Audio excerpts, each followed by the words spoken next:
everyone. So I want to bring to your attention some more research I've been doing. It goes along with the other videos I did, the sleeping public and the plan and the Disney message that he sent to the elite there on that record. All the research is pointing towards this New York Fair and the corporations that had joined Disney in supplying all the events and stuff that happened there. Monsanto's, GM, Ford, GE, all these big companies, plus Disney had his entry in there of the small world, which is, if you go look at that, you'll see there's the relationship to the flat earth. Plus it's all over Disneyland, as I've talked about on shows and shown through the videos. Now I want to go over a couple videos here with you guys. I want you to take a close look and listen to what's being said here. They're from the past. I'm going to start off with one that generalizes over how the fair came to be and the building of the icon of the New York Fair in 64-65.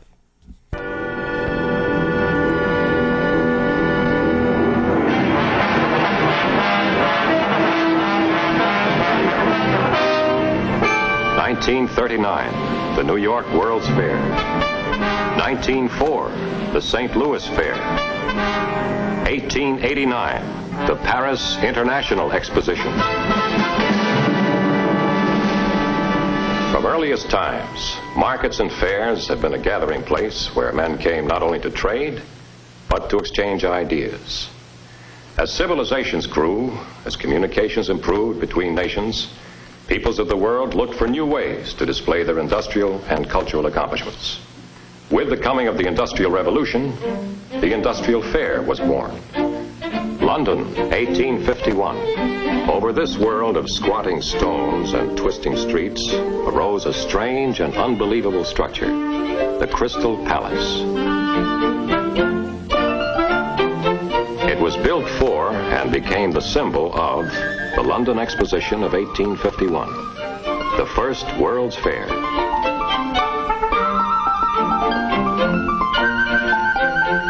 With each succeeding fair, people came from greater distances. Fair buildings introduced new materials in daring engineering and architectural concepts. Timekeepers of progress. In 1889, there arose over Paris the theme symbol of the Paris International Exposition, the Eiffel Tower.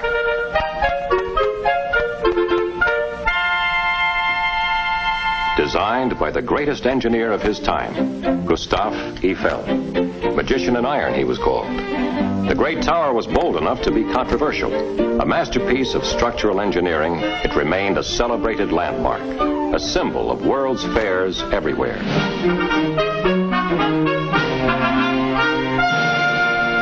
Then, one day in March 1963, notables of both France and the United States gathered at Flushing Meadows, New York, for the beginning of construction of Unisphere, theme symbol for a new World's Fair. Robert Moses, president of the World's Fair Corporation. We looked high and low for a challenging symbol for the New York World's Fair of 1964 and 1965. It had to be of the space age.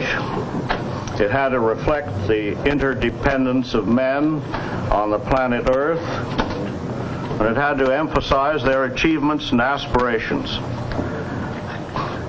It had to be the sign ashore for all visitors, dominating Flushing Meadow and built to remain as a permanent feature of the park, reminding succeeding generations of a pageant of surpassing interest and significance.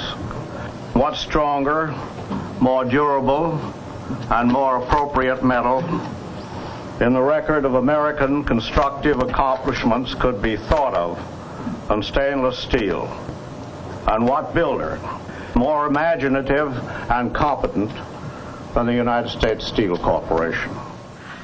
In most uncooperative March weather, René Legrand Eiffel, grandson of the creator of the Eiffel Tower, signaled the start of construction of Unisphere. The first member to go into place was one section of the USS Core 10 steel pedestal. Unisphere, the largest representation of our globe ever attempted. Unisphere, the largest stainless steel structure yet built. Stainless steel. Why? Because it is to become a permanent landmark, Unisphere must be virtually maintenance-free, yet remain enduringly beautiful. Stainless steel alone could do the job.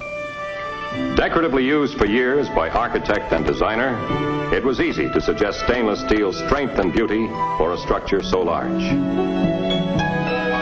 Here's what our engineers went to work on. Assignment. For purposes of monumental beauty only, complete a feasible design for a stainless steel structure as high as a 12-story building. If Unisphere were to be harmonious when viewed from any angle, no diagonal bracing could be used between parallels and meridians. Take away such bracing, and conventional structural members normally get heavier and bulkier. But each structural member of Unisphere must appear light and attractive. Perched atop a sculptured base, which must suggest lightness and grace, Unisphere would have to withstand the enormous and changing forces of the wind, as well as its own weight. The continents and islands would act like sails, and wind pressure could exert forces nearly equal to the weight of the entire structure. Because Unisphere is open and its land areas irregular in size and position, the wind blows on either the outside or the inside, the front of a continent or its back. No past experience was available to calculate the wind forces because no one had ever built a Unisphere before, or anything like it. To meet this phase of the challenge, exhaustive wind tunnel tests were conducted at the University of Maryland. From these aerodynamic tests came the data that made design analysis possible.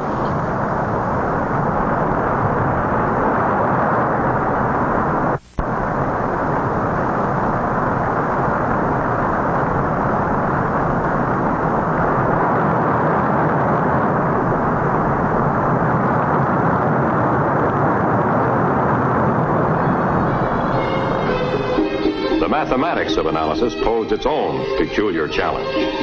Unisphere had to be completed by April 1964. High-speed computers were used to solve the thousands of problems that would have taken years if attempted manually. In the design of this large bridge, for instance, it was necessary to solve only 35 simultaneous equations. In Unisphere, one problem alone required a solution of 670 simultaneous equations. Design, analyzed, and approved, fabrication and construction could begin.